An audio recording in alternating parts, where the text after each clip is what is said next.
Hi, I'm Randy Patterson. I'm a clinical psychologist in Vancouver, British Columbia, and author of the Assertiveness Workbook, How to Be Miserable, and How to Be Miserable in Your 20s. Most of this site is about clinical work, but I started out torn between clinical psychology and cognitive psychology. Fair warning, this post is a bit more wonky and less practical than usual. For a little over a year after my bachelor's degree, I worked for the renowned cognitive psychologist Anne Treisman in UBC's Attention Lab. You might be more familiar with her husband, Daniel Kahneman, Nobel Prize winner and author of Thinking Fast and Slow. Anne's work was more basic cognitive science than Kahneman's, and so if you're not a cognitive psychologist yourself, you may not know of her. But she was a brilliant scientist, and it was a great privilege of mine to work with her. A recommendation from her is probably what got me into graduate school, so a lot transpired in my life due to her kindness. When I worked with her, she conducted a series of studies she eventually published as Emergent Features, Attention, and Object Perception in the Journal of Experimental Psychology, Human Perception and Performance. And she added me as second author, even though my role was mainly creating the stimulus cards and running subjects through the study using a tachistoscope. That's still the most widely cited scientific article on my Vita. So in this post, I thought I'd tell you a little bit about that work.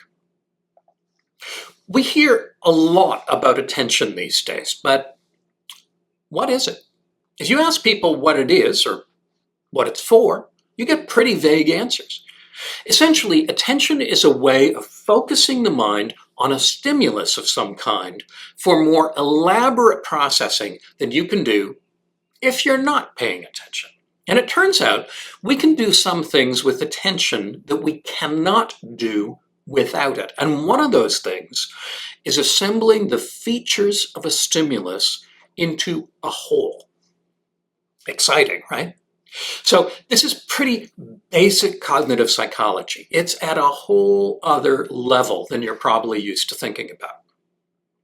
Take an object like this, a red H. We can think of it as having two main features, a shape and a color, plus, I suppose, position, but we'll ignore that. So here's another one, a green X.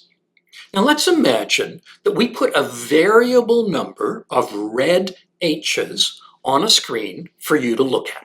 There's one of them, there's two of them, there's 20 of them, whatever. And on half of these things, we'll replace one of the red H's with a green H, so that one thing has a unique feature that doesn't appear anywhere else. And we'll flash those cards at you and ask you to tap a yes key if there's a green H there, and a no key if there isn't. And we'll measure your reaction time, how long it takes you to decide or tap the key. So, what has this got to do with attention? Well, attention is a sequential processor. Basically, it does one thing at a time. So if the task requires attention, you got to check. This one? What about this one? What about this one? What about this one? It should take you longer the more letters are on the card. It should take longer to find the green H in a lot of red H's than it would if there was just one red H. So what happens? Well, we learn two things. First, people are great at this. You can flash this thing for milliseconds and they know the answer. And second, it doesn't matter how many red H's there are. The green H will pop out of the crowd instantly. And so if you graph the reaction time against the number of letters on the card, it's basically a flat line. People are just as fast with 20 letters as they are with 2. So what that tells us is that attention, at least as we've defined it, is not necessary for the detection of unique features. You don't need it. Now, I know you're thinking something. What happens if you have a bunch of red H's and you put up a red X? The color's the same, but the shape is now different. You get the same result. The X will pop out at you, and the graph is a flat line. So what if your search target is a combination of features? Let's say we show you cards with red H's and green X's. Well, now there's both colors and both shapes on every single card. And what you're looking for is a green H or a red X. It's the combination of two features that makes it a target. This is what Anne Treisman called an emergent feature.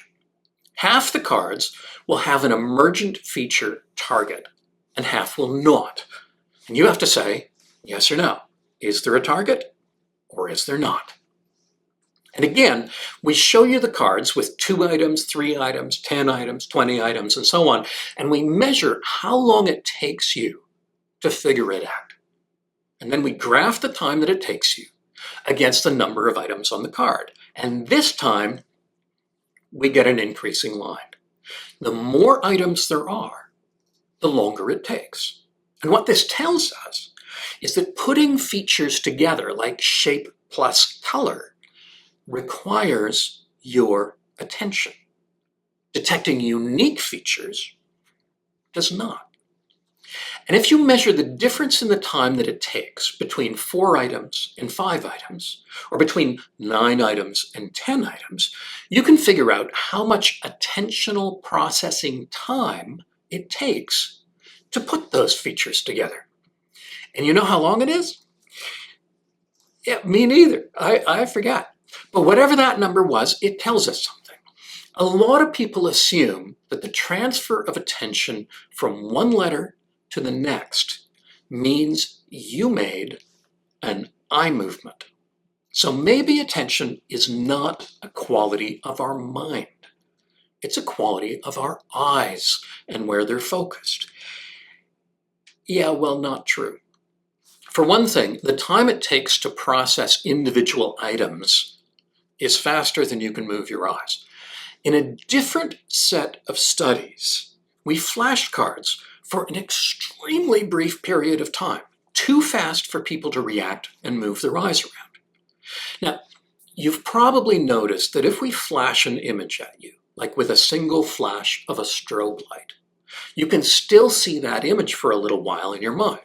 Maybe you remember that from dance floors. Cognitive psychologists call that image the icon.